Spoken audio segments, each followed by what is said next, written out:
Anda kembali di Metro Siang, pemirsa. Jelang musim haji, dunia kembali diingatkan pada ancaman penyakit menular yang belum sepenuhnya hilang, MERS-CoV. Virus pernafasan yang pertama kali muncul di Timur Tengah ini kembali memakan korban jiwa di Arab Saudi. Meski belum menular secara masif seperti COVID-19, MERS-CoV dikenal jauh lebih mematikan. Lalu pemirsa, apa yang harus diwaspadai? Kita akan membahasnya dalam Mengenal MERS-CoV, waspada agar haji bisa lancar. Kita akan lihat pemirsa lebih kenal lagi seperti apa kasusnya yang update-nya sampai dengan saat ini. Kita melihat bahwa sudah ditemukan dari tanggal 1 Maret sampai dengan 21 April 2025, itu ada 9 kasus MERS-CoV dan juga 2 kematian yang tercatat. Tapi barusan kami mendapatkan informasi sudah ada 10 kasus. Nanti akan kami konfirmasi terkait dengan data atau pembaharuan tersebut. Kemudian kasus ini tersebar di mana saja, ada 8 kasus pemirsa di Riyadh termasuk di klaster rumah sakit dan juga kasus di Hill. Jadi memang ada klaster rumah sakit yang ketika ada satu pasien yang kemudian dirawat di sana dan kemudian menularkan kepada tenaga kesehatan sehingga terjadilah klaster rumah sakit. Kemudian ada 6 tenaga kesehatan terinfeksi dari satu pasien yang sebagian besar ini tidak menunjukkan gejala pemirsa atau gejala yang ringan saja. Lalu apa sebenarnya MERS-CoV itu sendiri pemirsa? Kalau kita melihat dari kepanjangannya, ini adalah Middle East Respiratory Syndrome Coronavirus atau singkatannya MERS-CoV yang merupakan ini adalah virus zoonotik. Gampangnya, sederhananya, inilah adalah virus yang memang dari binatang pemirsa yang pertama kali diidentifikasi di Timur Tengah, di Arab Saudi itu pada tahun 2012. Dan virus ini memang awalnya dari kelelawar dan kemudian bisa masuk, ini ditularkan ke manusia melalui unta pemirsa. Jadi memang bersemayamnya di unta, makanya untuk jemaah haji yang ada di sana itu kalau bisa menjaga jarak dengan unta dan bahkan menghindari konsumsi produk-produk yang dihasilkan dari unta. Kemudian MERS-CoV ini menyebabkan penyakit pernafasan akut dengan tingkat kematian sekitar 35% atau lebih tinggi bahkan dari COVID-19. Kita lihat lagi pemirsa dalam slide berikutnya terkait dengan bagaimana penyebarannya atau kemudian virus ini bisa mempengaruhi kekebalan tubuh seorang, terutama mempengaruhi kesehatan pernafasan. Kita lihat dari hewan ke manusia penularannya. Melalui apa? Melalui kontak langsung atau tidak langsung pemirsa dengan unta yang terinfeksi, termasuk juga seperti yang saya jelaskan tadi, yaitu mengonsumsi produk unta yang tidak dipasteurisasi. Kemudian penularan lewat manusia itu juga bisa pemirsa, yakni melalui droplet, terutama dalam kontak atau jarak yang juga dekat. Ini ya hampir-hampir sama pemirsa dengan penularan dari COVID-19. Dan juga klaster rumah sakit. Klaster rumah sakit ini adalah salah satu yang juga paling menyumbang angka MERS-CoV di Arab Saudi yang kemudian besar karena tadi ada satu pasien yang menyebarkan ke tenaga kesehatan. Kemudian pemirsa, kita lihat lagi dalam slide berikutnya seberapa berbahaya dan gejala umumnya seperti apa. Jadi kalau gejala umumnya itu seperti ada demam, batuk, sesak nafas, nyeri otot, mual dan juga muntah. Jadi memang secara keseluruhan itu lebih menyerang kepada pernafasan. Lalu ini lebih menyerang kepada kelompok-kelompok rentan seperti lansia atau individu yang memiliki penyakit-penyakit kronis. Misalnya ada jantung atau misalnya ada diabetes, itu lebih besar potensinya untuk terkena. Dan kemudian menyebabkan komplikasi yang bisa berkembang menjadi pneumonia atau penyakit pernafasan, ada gagal ginjal atau sindrom dengan gangguan pernafasan akut.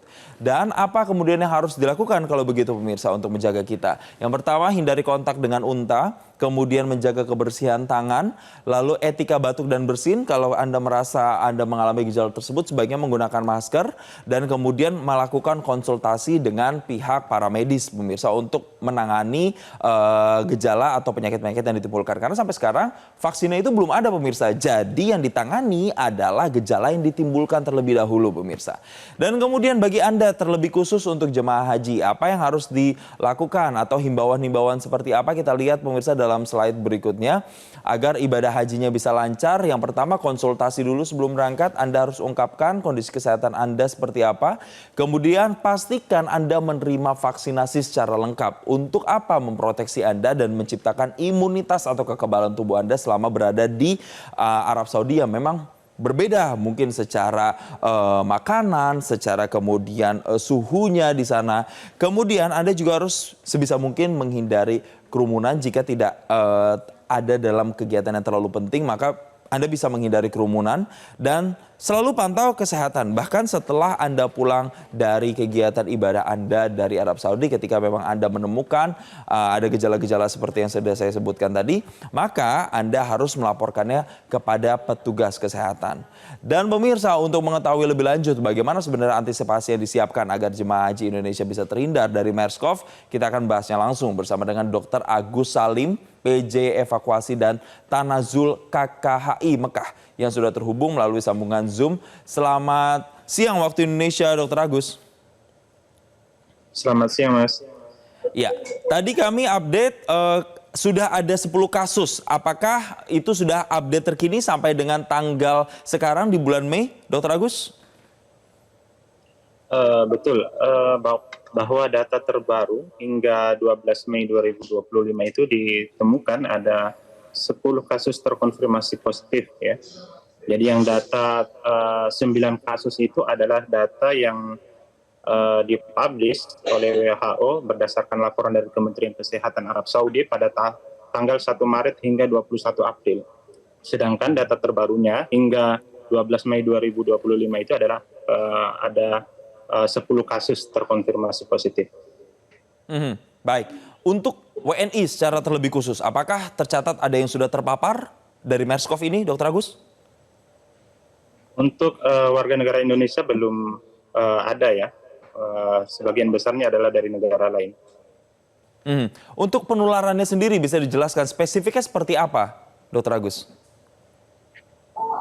Jadi penularannya itu ada 2 cara. Yang pertama adalah antara hewan ke manusia, kemudian manusia ke manusia. Pada mekanisme yang pertama atau cara penularan yang pertama yaitu hewan ke manusia itu, jadi tadi sudah dijelaskan bisa melalui kontak langsung dengan hewan yang dicurigai sebagai reservoir utama. Dalam hal ini adalah unta. Yang kedua adalah kontak tidak langsung, artinya melalui produk olahan, misalnya susu ataupun daging unta yang dimasak tidak sempurna. Yang lain, cara penularan yang lain adalah kontak dengan sekresi pernapasan ataupun cairan tubuh dari binatang yang kita curigai sebagai reservoir utama dari penularan MERS-CoV ini, yaitu unta. Itu penularan yang pertama. Cara penularan yang kedua adalah manusia ke manusia. Sebagian besar penularannya itu melalui droplet pernapasan atau percikan sekret pernapasan ketika pasien itu batuk ataupun bersin. Jadi secara sederhana ada yang penularannya melalui hewan ke manusia atau manusia ke manusia. Tetapi secara umum penularan manusia ke manusia itu jauh lebih rendah ketimbang dari hewan ke manusia. Baik, ketika seseorang terpapar dari MERS-CoV ini, penanganannya seperti apa atau SOP yang harus dilakukan? Seperti apa, Dr. Agus? Ya, jadi ketika pasien terinfeksi MERS-CoV ini, tentu yang pertama dilakukan kita adalah kita rawat di ruang isolasi, kemudian kita tangani gejalanya karena data yang dilaporkan ini per tanggal 12 Mei 2025 ini adalah 2 orang dengan gejala ringan, jadi mialgia, mual dan muntah dan kelelahan, sehingga terapinya pada umumnya kita menerapi sesuai dengan gejala, kemudian kita support dengan suplementasi. Jadi yang ditangani adalah bentuk reaksinya, bentuk gejalanya begitu, karena sampai dengan sekarang belum ada vaksinnya. Terima kasih Dr. Agus Salim, PJ Evakuasi dan Tanazul KKHI Mekah telah memberikan konfirmasinya bersama kami di Metro Siang, dan selamat kembali melanjutkan aktivitas.